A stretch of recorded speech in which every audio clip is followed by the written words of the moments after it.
everybody. My name is Amanda, and I am here with my final multimedia presentation. And out of the 9 elements of digital citizenship, I chose digital etiquette. We know that digital is anything that deals with electronics, whether it's a computer, a laptop, a smartphone, a tablet, a watch, a camera, anything dealing with digital, a digital TV. We know that etiquette is how we conduct ourselves at an establishment or a setting. For example, the etiquette for a dinner table would be not to throw food across the room. That when we eat, we chew our food completely, then we swallow our food. And then if we wish to proceed with a conversation, we may do so, but not with a mouthful of food. There are different types of etiquette at a work environment. There's etiquette for a church setting. There is etiquette for a banquet. There is etiquette for a school. We know that in a classroom, if we want to ask a question, we must first raise our hand, and then we wait for our teacher to call our name. And once that is done, then we may proceed with our question. We then will wait and for the answer from the teacher. There is etiquette when children play on a playground. We know that, and we have been taught to play. When we play, we must share and take turns. So etiquette is how we conduct ourselves. And through my research dealing with digital etiquette, I actually found out that there is a particular name that is given to digital etiquette, and that is the fusion of 2 words. You take network and you take etiquette, you fuse those base words together and you have netiquette. So when we speak about digital etiquette, we're really speaking about netiquette. That is the proper name. In my research, I've learned that some educators have established a program called the Digital Citizenship Program. And this is more geared toward educators in teaching children about how to properly conduct themselves using the internet, using the World Wide Web. That what we put on the internet, we are leaving a digital footprint. And what that means is, even though we may delete something, we may delete a post, we may delete a picture, we may delete a comment, it never truly goes away because it's not a paper copy, but it is a digital copy. Therefore, it would always remain in the digital world. It goes to the cloud, if you will. So just being cognizant of that and teaching people about that, to be mindful of what they post, because it never goes away and it stays there and it leaves a digital footprint.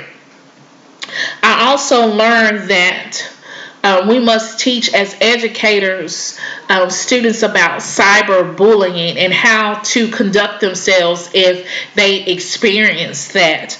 Also about the laws and regulations about posting things digitally.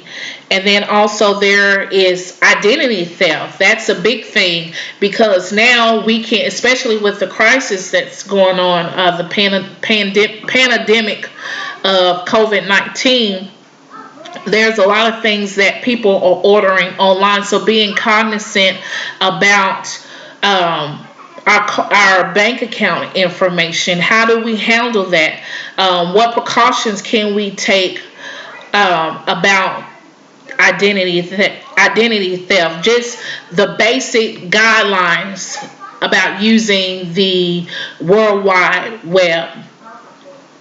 Another thing that I learned in my research, there are basic fundamentals of digital etiquette, also known as Netiquette.